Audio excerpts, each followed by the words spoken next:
wananipokea shikamoo senior, wengine wananipokea mpaka begi. Nikasema huyu mwalimu wao wa ethics lazima nimpe sifa zake. Thank you so much. Having said that, let me just be very quick and focused to the discussion ambayo mnaitazamia, and I hope I'm going to meet your expectations. Nikishia, it will be very unfortunate, but my determination is that I need and I'm anxious to make sure that I meet your expectations, because we are talking about money. We are talking about the topic goes, the art of practicing law as a business. What are the charging skills that can be adopted by young lawyers to practice law as a business in Tanzania?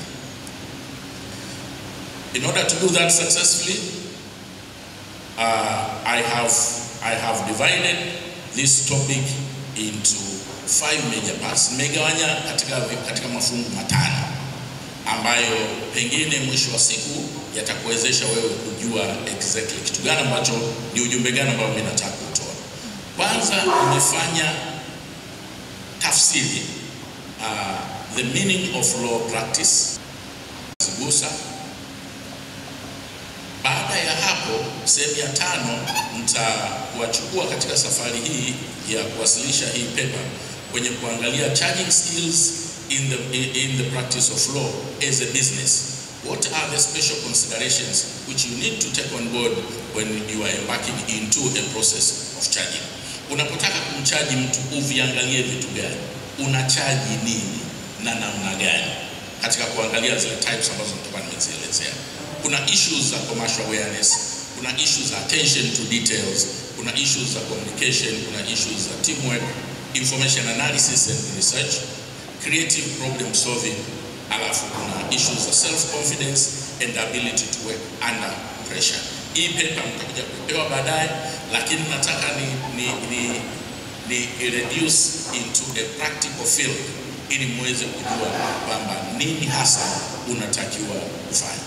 Unapokutana na mteja, unatakiwa kumchaji, asije akawa ni mteja anayefanya issues za mining, issues za oil and gas, alafu wewe unamchaji kama anauza karanga na njugu, au anafanya biashara bila kudhamiria kuzidhalilisha biashara hizo, lakini nataka kuonyesha magnitude kwamba anayeuza karanga kwa nature ya biashara hiyo ana tofauti kubwa na anayeuza madini ambayo thamani yake ni kubwa. Kwa hiyo naye mwenyewe charging yake inakuwa tofauti. Na mwisho nime conclude kwamba nini hasa tunatakiwa tufanye as a way forward as young lawyers in order to survive in the business world. Sawa jamani? Sawa. Now, let me just be very quick kwenye kuhakikisha kwamba tuko kwenye ukurasa mmoja. The meaning of law practice. Sheria Tanzania, masuala ya sheria au practice ya sheria Tanzania iko katika maeneo kwenye bench ambao ni majaji na mahakimu, na wenyewe ni kama sisi, they are practicing law. Huwezi kusema kwamba they are out of law practice, tuko pamoja. Lakini sehemu ya pili kuna public practice. Hawa ni wale ambao wako kwenda na mtiririko wangu. What involves private practice? Nini hiki tunachokizungumza kinachoitwa private practice? Tunafanya nini kwenye maofisi huko tulikokaa? Tunafanya nini huko kwenye, nimesikia kuna problem ya office accommodation. Kuna watu hawana office accommodation. Lakini what do you do as an advocate? And what are you expected to be doing as a registered advocate? One, tunachokitoa legal advice to clients, tunawashauri masuala ya kisheria. 2, drafting legal documents, tunaandika mikataba, kazi zetu hizo tunazifanya, representing clients in legal negotiations, representing clients to the court, lawsuit, criminal proceedings, and arbitration. To act as an agent, for instance, lawyer can be appointed as a receiver. The other one is other professional services that lawyer attorney can perform, such as wengine wanafanya kazi za compliance tu. Hamwezi mkakutana nao mahakamani. Yeye atafanya conveyance. Lakini lakini wanachaji namna gani? At the end of the day lazima wasurvive. Alafu kuna zile company secretarials, ndio hizi kazi ambazo unakwenda unachukua minutes, unakwenda unahudhuria kwenye vikao vya board, unakwenda unawashauri katika issues ambazo ni day to day, ambazo ni legal. Kwa hiyo na zenyewe zote hizo sasa, at the end of the day you have to charge them. Sasa ukishakuwa umejua mipaka yako, kitu gani ambacho unakifanya, unakuja sasa kwenye kujiuliza swali, legal practice, is it a profession or a business? At the end of the day, I will conclude, and I'm sure you will agree with me, kwamba it's both a business and a profession. Why are we saying it's a profession? Kwa sababu moja ni kwamba sisi tuna tafsiri yetu ambayo tumepewa kwa mujibu wa sheria zinazotutawala. Sheria zinazotutawala sisi ni Advocates Act, Tanganyika Law Society, among others. Lakini hizi ndio zinazotudefine na kutuweka kwenye box kwamba tunatakiwa tufanye kazi gani. Ukiangalia Advocates Act ina define advocate kwamba ni mtu gani. Nikiwaulizeni hapo wote, nafikiri kwa sababu mlifanya mtihani ya law school, wote mkasema section 8 ya Advocates Act inasema hivi na hivi, because that is a defining section as to who you are. Kuna kabla hujawa wakili lazima uwe enrolled, usajiliwe, na ukishasajiliwa sasa unaruhusiwa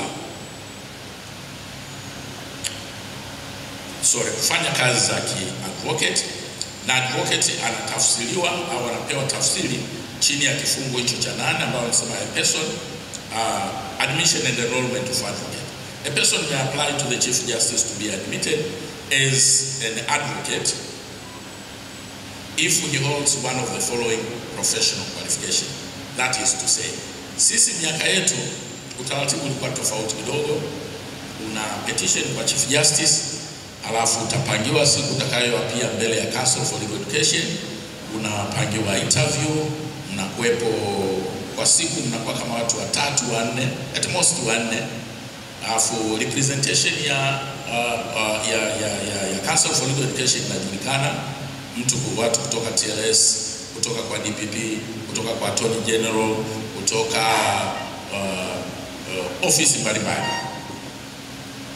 Jaji kiongozi anakuwepo pale, ndio atakayewauliza hayo maswali, na mnaulizwa maswali kutoka katika maeneo yote.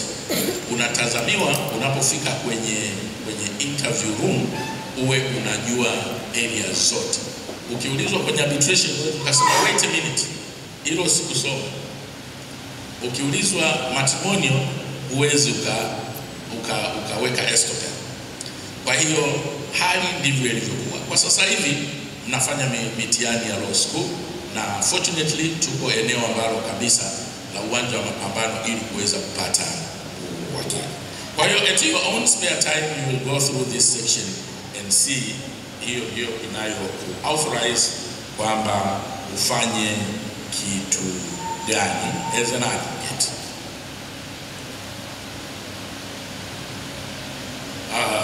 Nimejaribu kuikoti hiyo section yote inavyosema, na kuna ethics sitarudia, nimeandika hapa, lakini siwezi kurudia kwa sababu Captain Bendera Senior Counsel amezungumzia issues za ethics vizuri sana.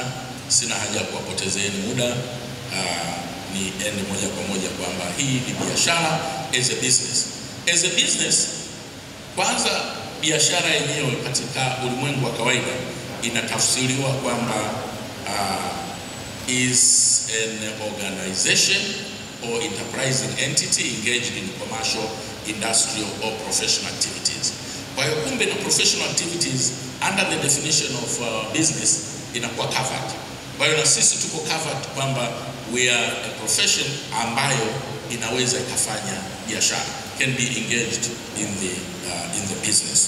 Kwa hiyo we are there to make sure that tunapata faida. Biashara, business is all about making profit. If you are making losses, then what kind of business is that?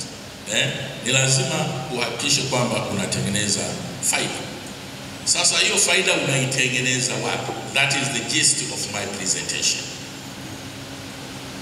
Where does a lawyer get money to run this business?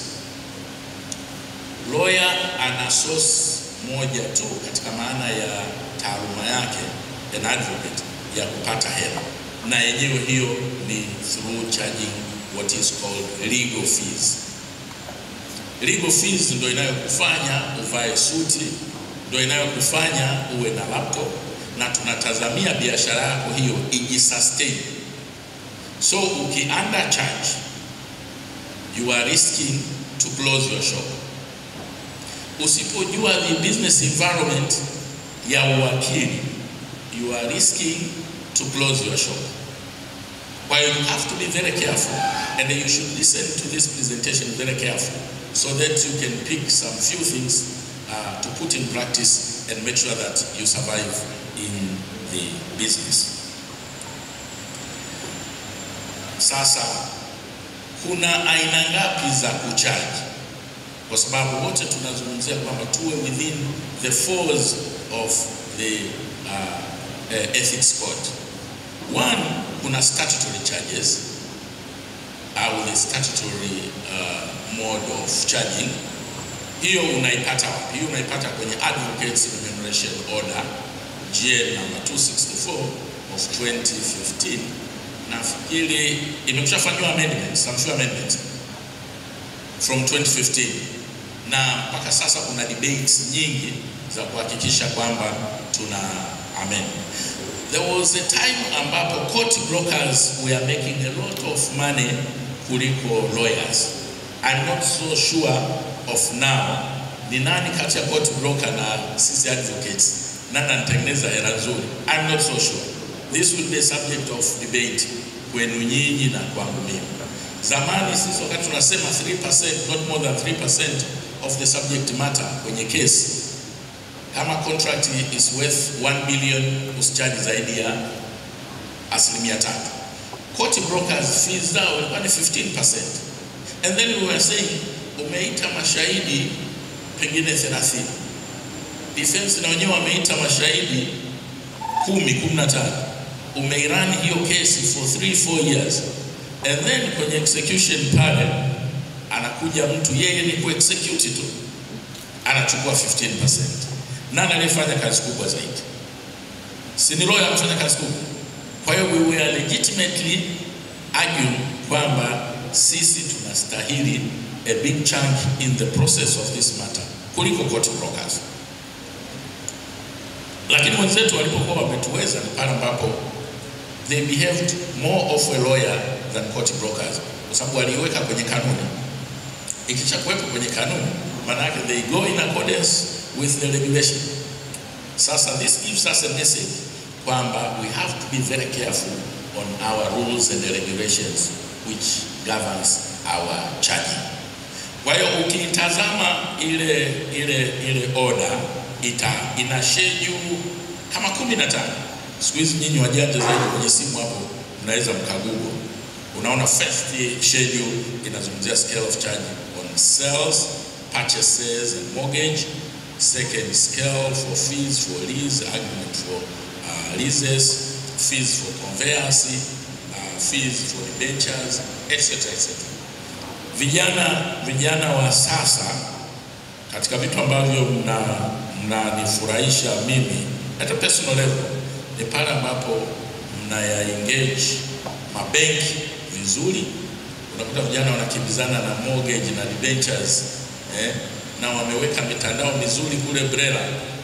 Naona some of the young persons here ambao mimi wanatumia kuwatumatuma na wanafanya kazi vizuri sana. Hiyo activeness yenu ni nzuri sana. It's very good. Lakini you are the one to say, kwa kazi mnazozifanya za debentures, kwa kazi mnazofanya za lease na kazi mnazofanya za conveyance for a long time imekuwa ni area ambayo so difficult to practice. Mpaka upate hati ni kizungumkuti. Mimi sifanyi hizo squeeze anymore, wanafanya vijana wangu, kwa sababu mbio hizo za kukimbizana siziwezi. Lakini uki manage kuishika area ya hiyo conveyance, debentures ni kazi ambazo ni less stressful, katika maana kwamba hugombani na mtu direct. It's a non-contentious assignment. Una prepare documents zako, form number 29, number 30, you know better. Ukishazitengeneza hizo form and then you move, unapata hiyo title yako. Lakini je, una charge kiasi gani? Inabidi kuangalia matches, unaweza ukacharge ile scale. Lakini there are ways ambazo ziko within the context ya ethics zitakazo kuwezesha wewe kupata more. Kuna watu wanaitaka title mapema zaidi ili pengine akakopee. Kuna watu wanaitaka title mapema zaidi ili pengine afanye kitu kingine ambacho ni quite beneficial kwake. I will give you one of my experience, as this is a sharing experience session. I think is important for you to understand. There was a time mimi nilikuwa nafanya litigation ya mata moja, landed property. Nikapata injunction. Maintenance ya status quo. Ninavyojua naona ni kitu cha kawaida tu, maintenance ya status quo. The other party akawa anataka, amepata mteja wa kununua ile property, zile kwa property nyingine kwa dola milioni 9. Aka injunction anamzuia. Kwa hiyo tukaingia kwenye negotiation za kusolve hiyo problem like out of court, apart from the fees ambazo nimelipwa. And I'm telling you, ile litigation ilikuwa inasubiri kwa kile ambacho nililipwa kwa hiyo, kwa sababu ya nature ya ile business na the potentiality of the risk the other party alikuwa nayo na hela ambayo angepata. And that was very good, sababu hiyo haingii kwenye hizi kanuni zenu, hizo skills. Hiyo haingii.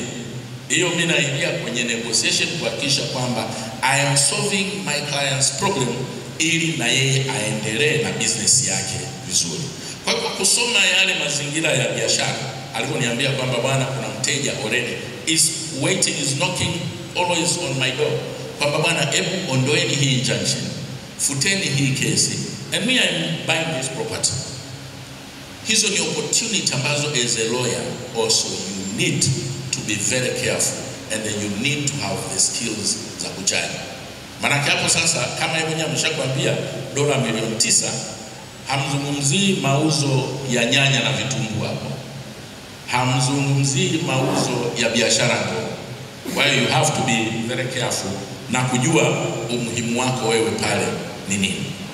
Na historically, I think I have to mention this. Historically, law was considered to be a service profession.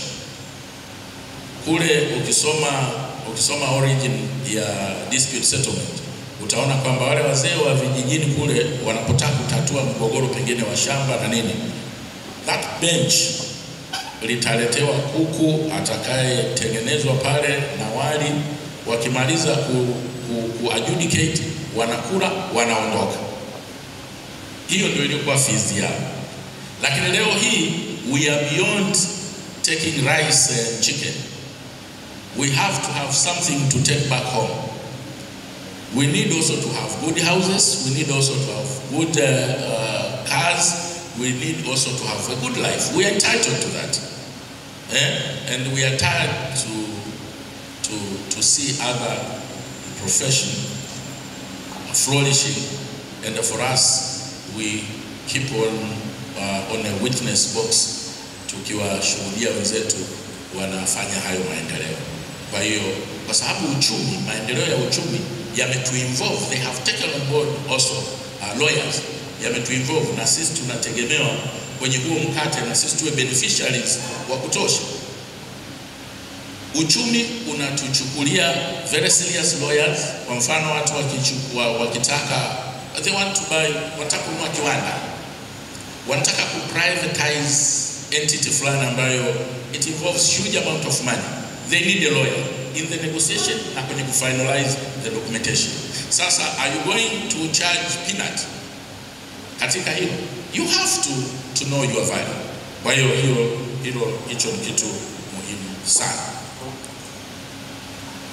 Ukiziangalia hizo scales naeleza mpaka 15th, lakini hebu nizungumzie kwanza hiyo statutory. Nafikiri nimemaliza, mtaiona kwenye notes zangu. Lakini kuna aina nyingine ya charging inayoitwa agreed fees. The agreed fees, the tendency or the practice is, uzoefu ni kwamba mnakubaliana. Hapa you have to be very careful. But all this is within ethics. Mnakubaliana kesi yako hii ya land mpaka mwisho mimi nitaifanya kwa milioni 5. Lakini kumbe ina mashahidi 30 na upande wa pili hujajua ataleta mashahidi wangapi. Kuna issues za jaji mgonjwa, wewe mwenyewe mgonjwa, shahidi hajafika, kesi inakwenda miaka 5, unaenda kutumia hiyo milioni 5 na unaanza kutafuta na hela nyingine kwa wateja wengine. Cure ya hii ambayo ni very practical na mimi nimeiona ni kwamba mkikubaliana lazima uweke clause ya kureview hiyo agreed fees depending on the circumstance. There was a time mimi nilikubaliana na mteja agreed fees, naambia look, hii kesi nitafanya kiasi fulani lakini tuna review. Baada ya muda tukareview, akaona kesi inavyokwenda, akasema kwa kweli you are justified. Kwa hiyo usijibane ukasema milioni 5 mwisho. Weka a clause ya kureview. Na wakati mwingine unakuwa mjanja zaidi, kila ukienda mahakamani unaangalia cost.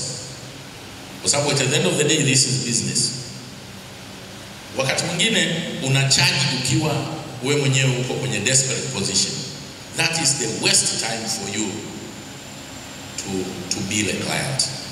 Kwa sababu kwako wewe kama huna hela, 600,000 inaweza iwe kubwa, ukiwa na hela milioni 2 inaweza ikawa ndogo, au milioni 5 inaweza kuwa ndogo. Kwa hiyo make sure kwamba unafanya evaluation properly ya ile kazi yako. Nitaifanya muda gani? Zipo kazi ambazo hazina muda mwingi sana wa kufanya, katika maana kwamba unakwenda kufanya registration ya kitu fulani, unajua nitafanya trips 3-4, lakini still kile kitu value yake inakuguide kwamba uchaji kiasi gani. Hiyo ni agreed fees. Kwa hiyo make sure kwamba the review clause unaiweka ili uweze. Kuna aina nyingine ya charging inaitwa retainer fees. Retainer fees ni fees nzuri sana katika maana kwamba it gives you a stable amount of income. Ukiwa na retainer kwa mfano kwa mwaka, maybe I have to define, I shouldn't oversue amekushikilia. I don't want to repeat the word retain again.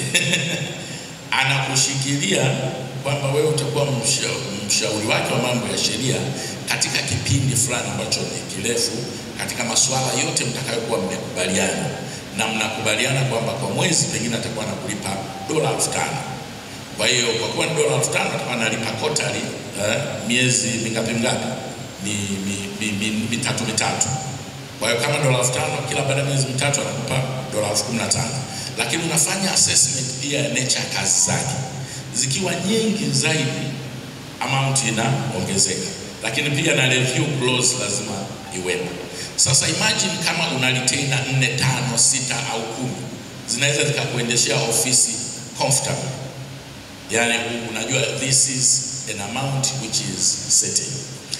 Na the principle is, mwambie mteja kwamba look, ukiwa unanipa, wewe una kesi nyingi, ukiwa unanipa on case to case basis, angalia kwa mwezi mmoja huu unaweza ukanipa pengine milioni 30, lakini sio stable income kwa sababu inakuja periodically. Tufanye hivi, tufanye katikati, nipe 15 million kila mwezi, halafu ikitokea kazi ambayo haifall kwenye retainer, nakupa discount ya say 20% ya my fees. time, gone are the times ambazo watu walikuwa nasubiri mteja ofisini. Times za sasa you have to go out and follow the client ili uweze kufish out the business. Sawa sawa jamani? Proposal ya kazi ndio itakayo determine kwamba wewe unataka kuachieve kitu gani. Na nimeona young lawyers wengi wanazungumzia retainer, Retainer inakupa stable income. Although ukinegotiate vibaya utajikuta you are very busy and yet una income ya kutosha. And then you will start asking yourself questions. Kwa nini mbona kazi kila siku niko mahakamani? Kila siku niko brere, lakini the income is not enough. You have to sit down na analyze hizo kazi.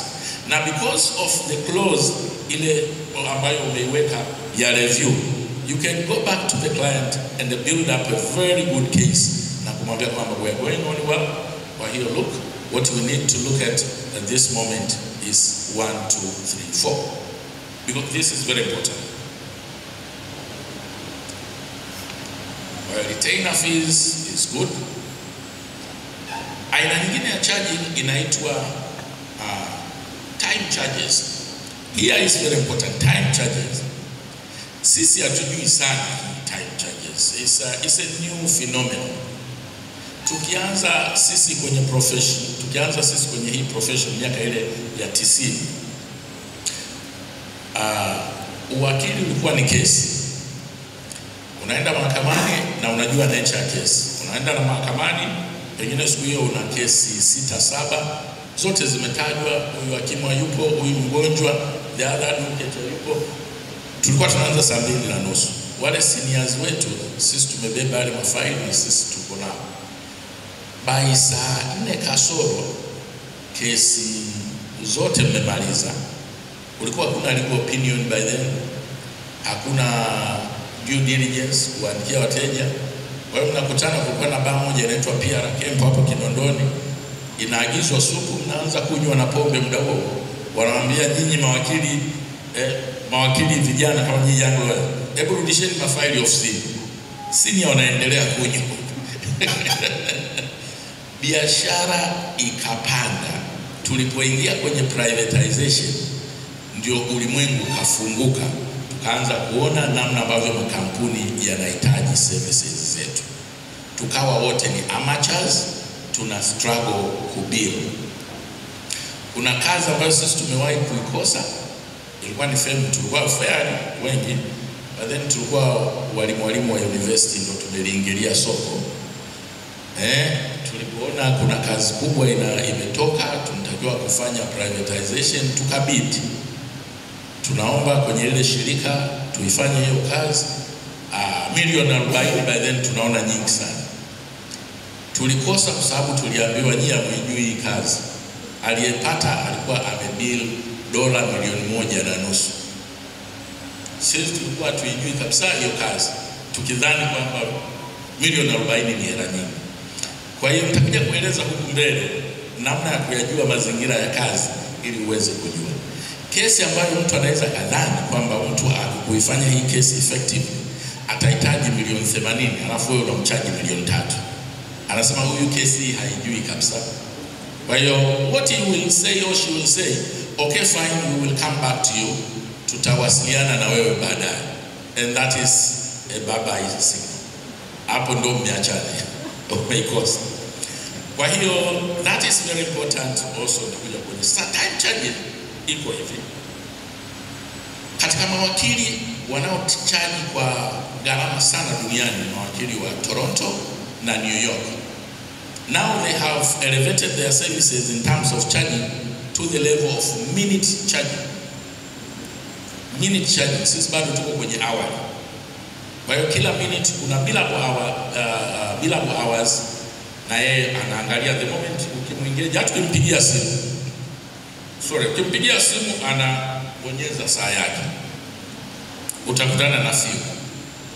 Kama mpigia senior counsel kama Mgongoro, anakuambia per minute pengine $500, and then kila utakavyokuwa una muda unakwenda ndio hivyo. Na wateja mtakubaliana na mimi, anataka kuexhaust akishakupata.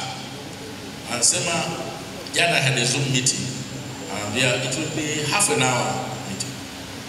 Baadaye wameenda kuniuliza na maswali mengine. We spent about 2 hours. Lakini mimi na mtu wangu wa kubili yuko pembeni. Huo muda na bill. Sasa kuna time sheet. Naona kuna mawakili vijana ambao wanafanya kwenye firms hizo ambazo zinajua mambo haya. I have my time sheet of sin. Kuna legal officer wangu mmoja nimemwona hapa sasa hivi ni wakili. Time sheet ukienda kwa mteja kuna namna ya kujaza zile time sheet, lakini mnakubaliana na mteja. Katika festival wanachukua zaidi hour billing or time charging kwa sababu wanaamini kwamba kuna kazi nyingine inaweza kuchukua muda mfupi. Lakini angalia, muda unaweza ukawa kidogo lakini umefanya kazi kubwa. Ndio inakuja ile ya ule mfano maarufu katika ulimwengu wa biashara. Ilipotengenezwa the most expensive ship inaitwa nini? Ship is what? Meli. Most expensive. Wakaalikwa matajiri wote duniani kwa ajili ya kushuhudia launch. A day before wakafanya testing. Kuangalia ilikuwa na about 16 engines. Engine 16. Kuangalia wakaona engine kama 3-4 haziwaki ambazo ndio key. Kwa hiyo testing haiwezi kufanyika na wageni wanakushafika. Wakaitwa mafundi wote duniani. Ashirikana wakamwita mzee mmoja aje afanye hiyo kazi. Alipoenda kupokelewa airport alikuwa na kama toolbox ndogo. Akasema nani aliyemleta huko? Alipofika pale akaangalia zile engine, some of them had already lost their interest kwamba huyu ataweza kweli hii kazi. Wengine walikuja pale na maoverall ambayo ni most expensive ili kuimpress mteja. I will come to that later. Very expensive. Wameangalia imeshindikana. Yule bwana akaangalia what he did, alifanya 3 tapping. Tapped the first engine, second and third. Akafanya some few connections. Washeni engine zimewaka. Wakafurahi sana. Wakasema hatukuachii hata second. Ni lazima uwepo wakati testing inafanyika. Akaweka. Testing ikafanyika successful. Please, wakawa excited. Bring your invoice. Tunataka utuletee hii bili yako. Akaileta bili yake $2 million. Wakasema you must be kidding. Huwezi kuwa serious. We were there when you were tapping. You did 3 tappings. Haiwezekani 3 tappings zikawa $1 million. Go and itemize. Kuna wateja wengi na sisi wao wanatuambia bana hii bili nenda ka itemize. Hamjai kupata hizo slide. Ziko tele. Akasema not a problem. Don't worry about it. Akaenda akaandika tapping ni $2. Knowing where to tap. Knowing where to tap. $1,998,000. The moral of the story, mmenielewa? Kujua pale pa kugonga. Kugonga sio tatizo. Kujua pa kugonga pale ndio $1,998,000. Kwa hiyo here is my invoice. Walimlipa. Tuko pamoja.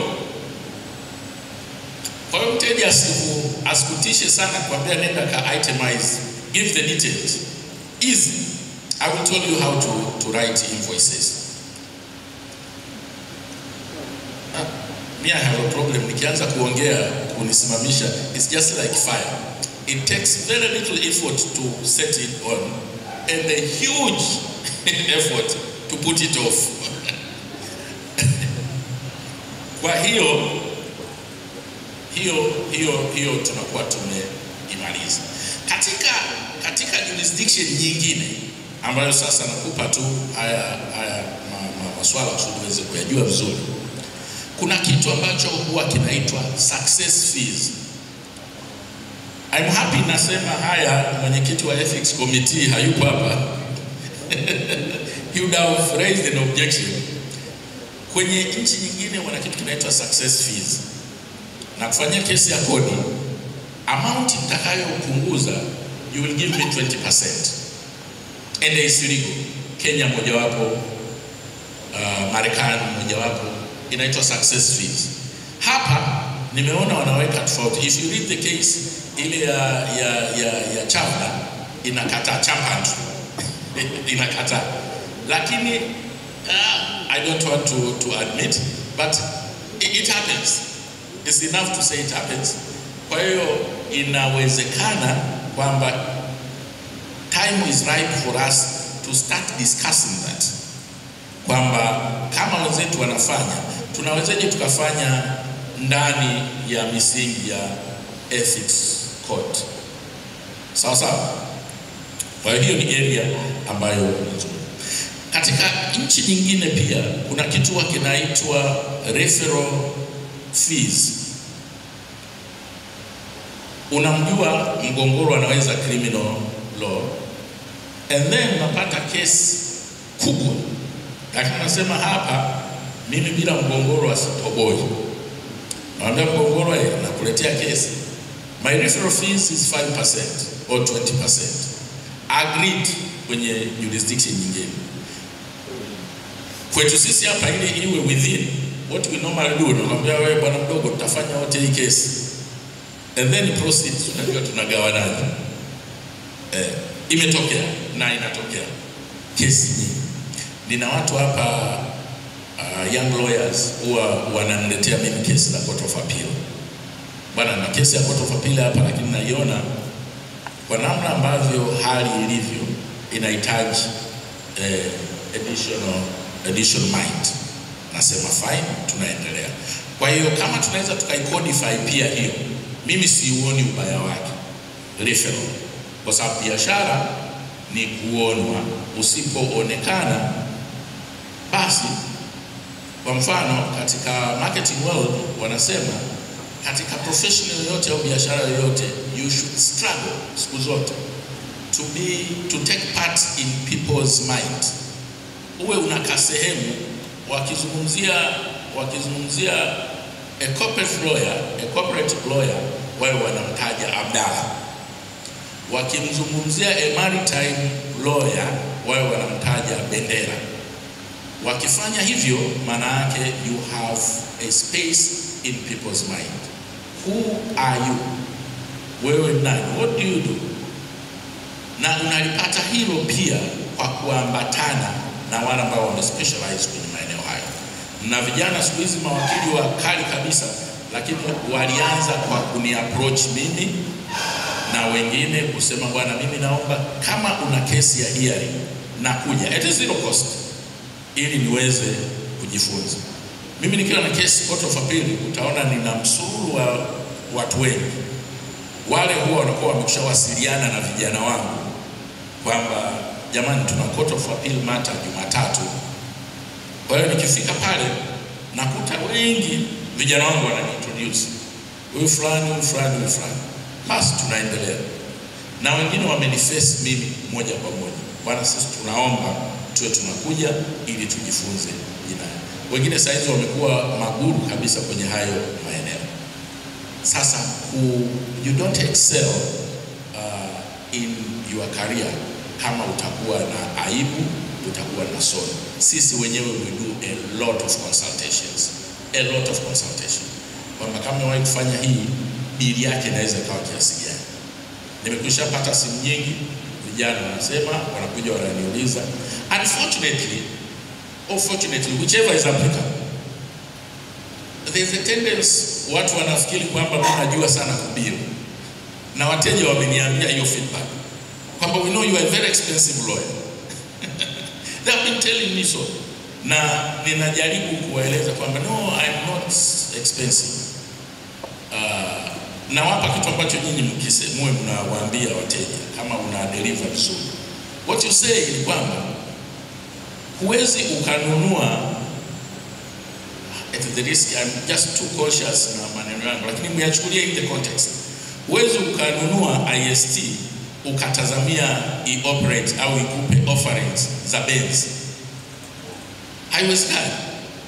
Kwa hiyo it's all about branding. Unajibrand namna gani? Rolls-Royce wakati inaanza kutengenezwa, mtu mmoja aliwahi kwenda kutaka kununua. Wakati ana negotiate bei, akauliza fuel consumption yake ikoje. Yule market akasema hakuna biashara. Hapa hakuna biashara. You want to buy Rolls-Royce and yet you are concerned about fuel consumption. Hakuna biashara. Kwa hiyo, what do I want to tell you? What I want to tell you ni kwamba unajibrand.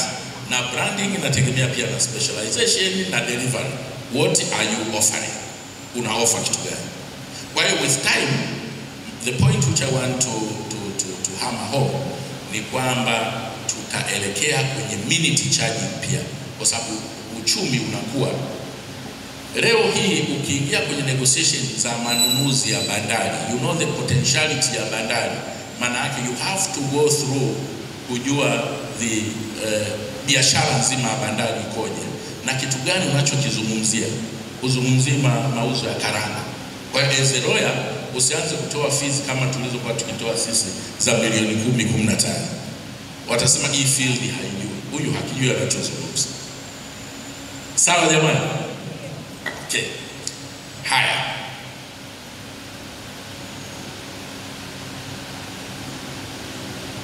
Sasa katika hizi charging skills, nimesahau kitu gani ambacho kingine kwenye charging. Fine. Kwenye charging pia, this is a practical experience. Kwenye charging pia kuna ku-expose wewe na personality yako. Ukisema una charge $100,000 and then unaulizwa ofisi ofisi iko kwenye gari, it will be challenging. Atajiuliza yule mteja, kama huyu mtu anafanana na hiyo $100,000, mbona hana ofisi? Kwa hiyo kuna key things ambazo lazima utake on board ili kuweza kuchagua katika hizo range of charging kwamba zikoje. Nitakuja kuelezea baadaye kuona hata aina ya watu unayo interact nao, maeneo ambayo wewe unatembelea. Who do you know? Unahitaji nani katika biashara yako ili aweze kukuunga mkono? Unatafuta a supporting network. Una hang out na CEO wa Brera. You have a lot of company issues, corporate matters. Una hang out na senior counsel ambao wanakueleza vitu gani vya kufanya na ili uweze kuchana. Let me be just very quick to give you other matters which you have to take into consideration. They must do things for your fee not to be honored. One, nitawaeleza kwa sababu ya masuala ya muda, nitawaeleza mambo kama 6. Moja is the commercial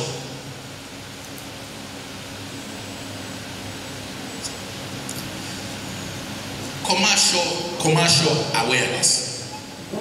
Commercial awareness in what context? This is one of the most important skills lawyers need. It basically means possessing knowledge of current development in local, national, and the world business. Here, charging will depend on the nature of business of your client and the potentiality of the risk your client is likely to face. Hiyo ni muhimu sana. Mfano niliowapa kule mwanzoni wa ile tulipochaji milioni 40 ni kwamba sisi tulikuwa hatujui kabisa katika dunia hii watu wanapotaka kununua a certain entity, vitu gani vinavyokuwa involved.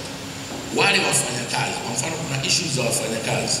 Unakuta kwa mfano ulipokuwa una privatize NBC, ina property nchi nzima, ina wafanyakazi nchi nzima, ina network nchi nzima. and yet wewe unasema kuifanya hii kazi mimi nipeni milioni 10 tu. Unaijua hiyo kazi au hujui?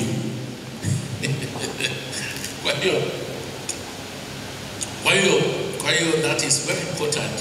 What I'm saying here is that kazi yoyote upewa lazima uangalie, you have to be commercial aware of what does the kind of assignment you're about to take involves.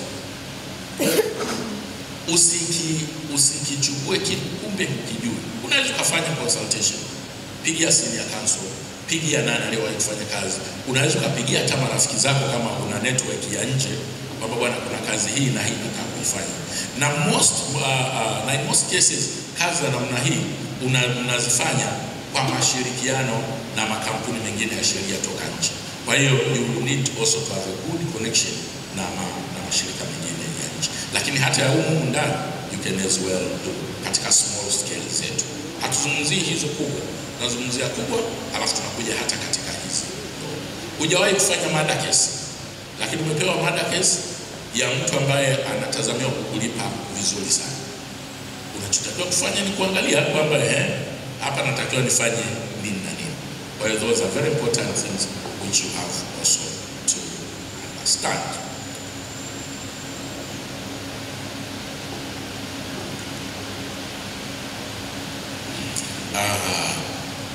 Yes. The other thing is attention to details. Accuracy is very important to success of your legal career. A single word out of place can change the meaning of a clause of a contract, and while misspelled or ungrammatical emails, letters or documents give clients a bad impression, costing your business. Nilienda kwenye mkoa mmoja, niliongezwa kama wakili kufanya litigation. Kufika pale na tunapewa lile file, zile pleadings zilivyoandikwa, nilikuwa nataka hata kuanguka. Kama sasa ndio hii case naifanyaje?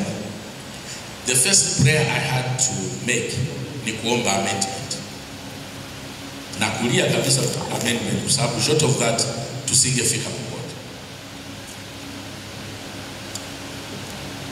Uandishi wa barua, uandishi wa emails. Kama mko wawili, mko watatu, pitisha hiyo document kwa wenzako wawili watatu na wenyewe waisome. Misspelling, ungrammatical sentences or language inakushushia heshima na hadhi na inampa mteja a wrong impression altogether. Kwa hiyo hivi ni vitu key ambavyo lazima mviangalie.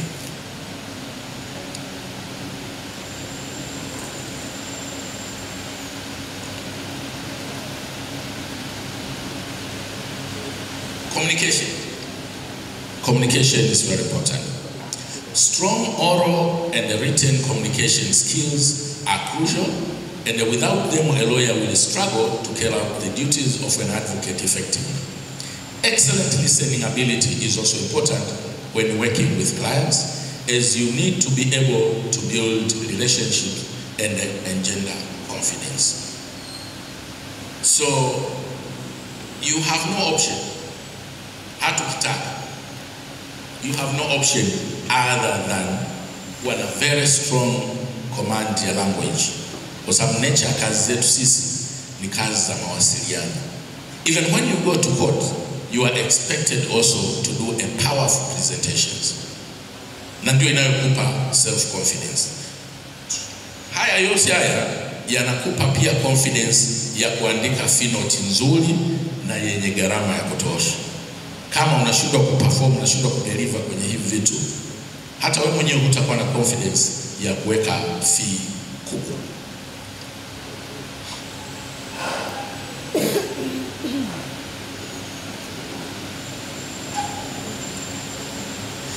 As a lawyer, I have been insisting muda wote kwamba lazima uwe team player.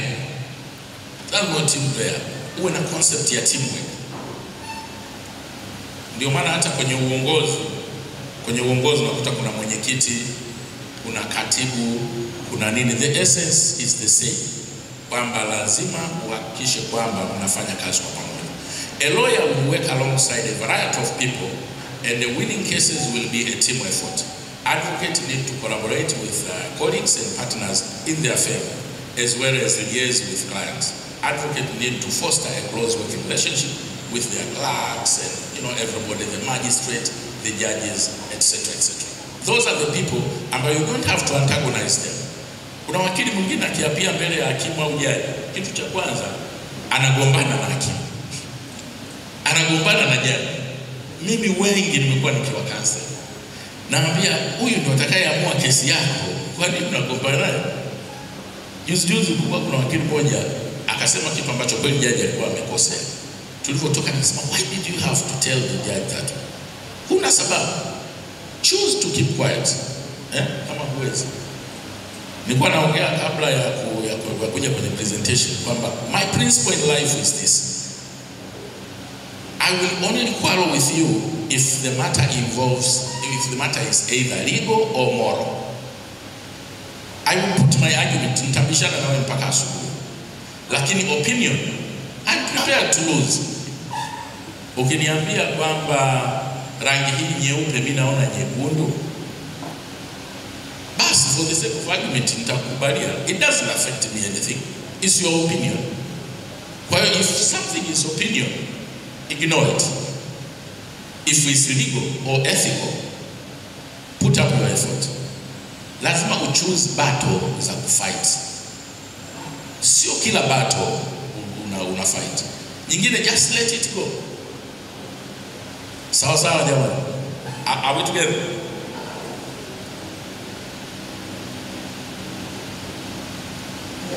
Information analysis and research. Lawyers hatuna option. Ni lazima tuwe very good researchers. Reading large amount of information, absorbing facts and figures, analyzing material, and contacting different sources. Kwako is order of the day. Soma as much as you can, ili kupe vast understanding, vast knowledge in order to address issues of your client. Na mteja anakuelewa vizuri sana anapoona unaweza kucapture issues nyingi. Na wakati mwingine soma mpaka politics, soma mpaka, kwa sababu hamzungumzi masuala tu ya uteja. Mnaweza digress kidogo, mkazungumza kitu kingine. Lazima kuone you are as well knowledgeable kwenye hizo aspects. Kwa hivyo vinakupa value kukudefine kwamba wewe ni mtu gani.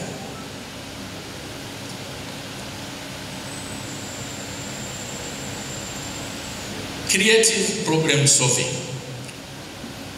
Creative problem solving. Unaweza kama mnaendesha kesi pamoja, lakini muda mwingi unaweza kutumia pia kuhakikisha kwamba nawezeje kuli short circuit hili tatizo in favor ya mteja wangu. Ndio maana kuna mediation.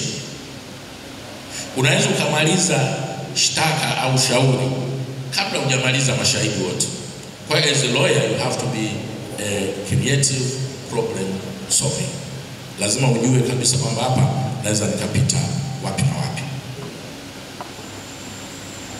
What is also very important, which you need also to take note of it, is a lawyer has to have the ability to work under pressure. Work under pressure. Meet the deadline. Advocate manage heavy workload to tight deadlines, and the outcome of this work has the potential to have a lasting impact. Mteja anaweza kaja akakwambia mtengenezee bid document, and the deadline is tomorrow. Mara chungu mzima lawyers unakuta wanatoka ofisini saa 9 alfajiri, saa 8. Usianze kusema bwana mimi bwana nyumbani wakali. Siwezi kukaa ofisini mpaka saa 9 nyumbani wakali. You should be able, kama mnataka kweli kufanya biashara kwa maana biashara, ni kwamba you should be flexible with time and you should be able to meet the deadline. These are the issues very important. And lastly, self-confidence is very important. Na unaipateje hiyo self-confidence? Unaipata, you become so confident when one, unaijua subject matter vizuri kabisa kwenye areas say corporate, unaijua vizuri, hakuna engo ambayo nitakupiga chenga. Jinai, unaijua jinai vizuri na unamueleza mteja kile ambacho sheria inasema. Lakini kingine ambacho ningependa nichukue a minute or two kuwaeleza, ambacho naona most of you mmekimit squeeze, na nafurahi kuona kwamba tukutana na lawyer, kuna haja ya kujiuliza kwamba huyu ni lawyer au sio lawyer. The dress code is perfect. Uhakikishe kwamba unavaa vizuri, vaa nguo zako decent ambazo zina define profession yako. Miaka 15 iliyopita nilikuwa nafanya kesi tena under TLS, kesi za East Africa Court of Justice. Mahakama ile ikianza, sisi ndio tulikuwa mawakili wa kwanza kuapia. I had the benefit of appearing together. He was our lead counsel na mtu anaitwa Mutula Kilonzo, sasa hivi ni marehemu. If you Google utamjua ni nani. Nilishangaa kuona yeye mahakamani namna ambavyo anafanya presentation yake. Perfect. Introduction yake mahakamani. Mutula Kilonzo ndio iliyokuwa first class ya kwanza University of Dar es Salaam Faculty of Law in 1972. Kwa hiyo pia anasema my Lord President of East Africa Court of Justice, my name is Mutula Kilonzo, first class of University of Dar es Salaam Faculty of Law 1972.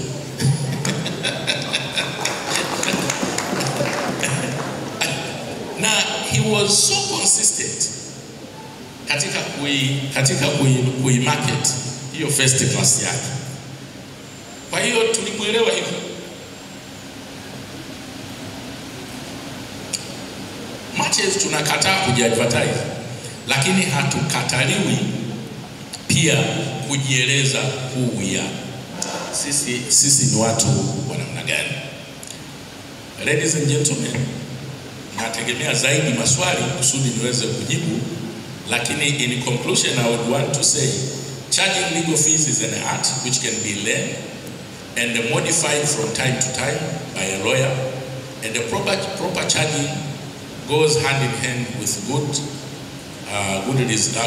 and result-oriented outcome for which clients have employed your creative legal thinking, hence a desired legal solution. Thank you for listening.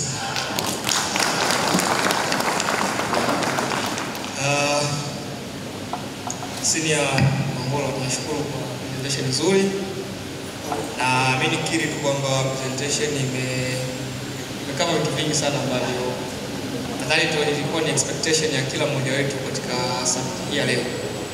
Na mimi nimefurahishwa pamoja na mambo mengine, lakini nimefurahishwa na swala la outsource. Imekuwa ni changamoto kwa sisi junior lawyers, wengi hawapendi outsource. Lakini outsourcing kwa kweli ni jambo nzuri sana ambalo linaweza kufanya pia kuifanya kazi kwa kiasi kubwa, kwa sababu wakati unapo outsource ndio muda ambao pia nayo unaweza kujifunza. Kwa mfano mimi na katibu anapenda kunipigia simu kujadili mambo kadhaa. Cha kushangaza sana mimi huwa namlipa ile yake na outsource anilipa. Sasa hizo ilikuwa ni issue execution au ilikuwa ni issue ya guarantors. Unasema yaani kuuliza hapo dakika kama mheshimiwa naomba dakika moja nakuletea kesi hapa. Sisi naomba tuailishe. Unaenda una print unamletea. Kwa hiyo inakuwa inarahisisha kazi kwenye swala la research. Nisizungumze sana, lakini nikaribishe sasa maswali ili tuweze kuendelea. Kabla au umechoka tusimame tu stretch kidogo. Tuendelee. Au mtu asondara. Karibu. Asante Sylvia. Naitwa Angelina Wantiti. Mimi nilikuwa na swali dogo ambalo